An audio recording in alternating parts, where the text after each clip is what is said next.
Hello? Yeah, that's right. It's Gareth.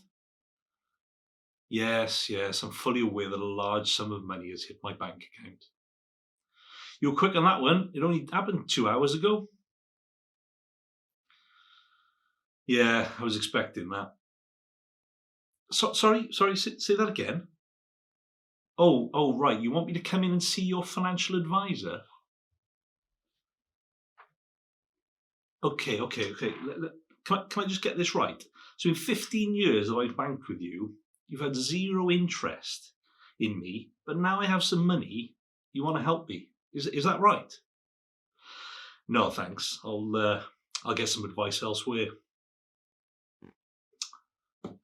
Now, this is all too common response from your high street bank. No interest in you as a business owner until the day you sell out. Then they're on your phone straight away.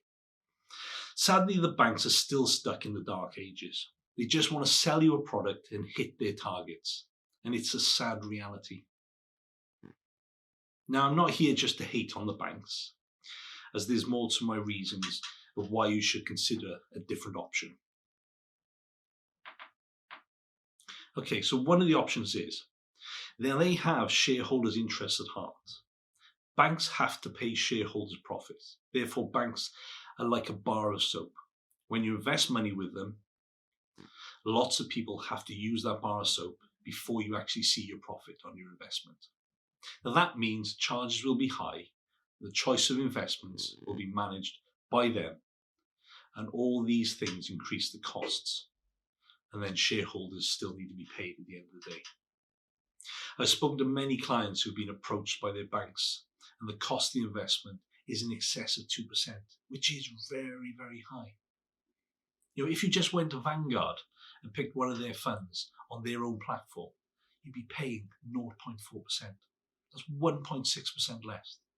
Now, you could argue that they give you financial advice, but from my experience, the most you get is a few emails and an annual meeting to discuss how the investment has performed or hasn't performed, and what changes they suggest, along with finding out what more money they can invest for you. Here's another reason to avoid the banks. They won't give you real financial planning. Now, don't get me wrong, there will be some advisors at the bank who do a bit more, but the banks don't give you real goal-based financial planning. What you will get is a meeting based around how your investments have performed, how the investment manager has done, likely have a fund switch at that point, and then determining what more money you have to invest. It's unlikely they will talk about you, your family, and what your real worries are. So just indulge me for a moment. Picture yourself at the edge of a huge, beautiful national park. You could dive on in without looking at the map, follow your nose, and hope for the best. We're sure you'd muddle through just fine and eventually find your way back. But to really get the most out of it, to make sure you hit all the beauty spots and the Instagrammable views, and still get home in time for tea, you need to have a plan. You need to know the route, you need to know the provisions to bring, and you need to know what you want to see, and if you have the time and energy to fit it all in. And really, that's all financial planning is. Only the path is your financial security, and the journey is for the rest of your life.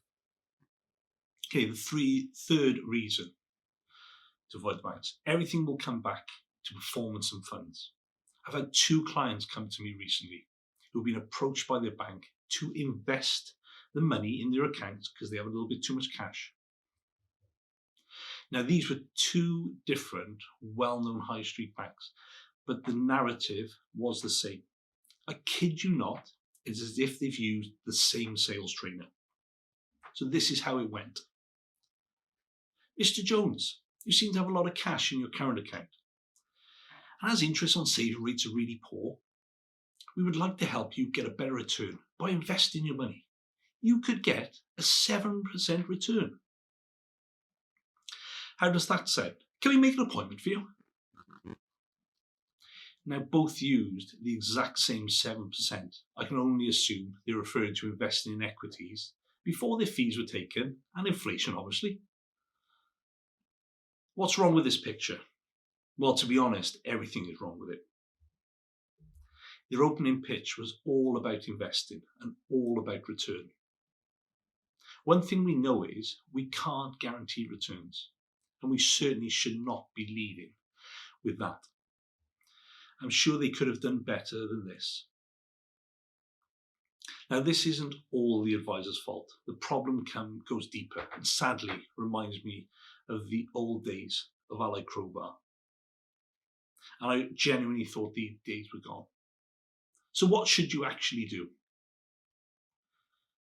You need to find yourself a financial advisor or a financial planner who has your best interests at heart and doesn't lead with returns or managing funds. We will actually be doing very soon a guide on how to find the best financial advisor for yourself. Now, if you have any questions, please comment below or drop us a line at the contact details in the show notes.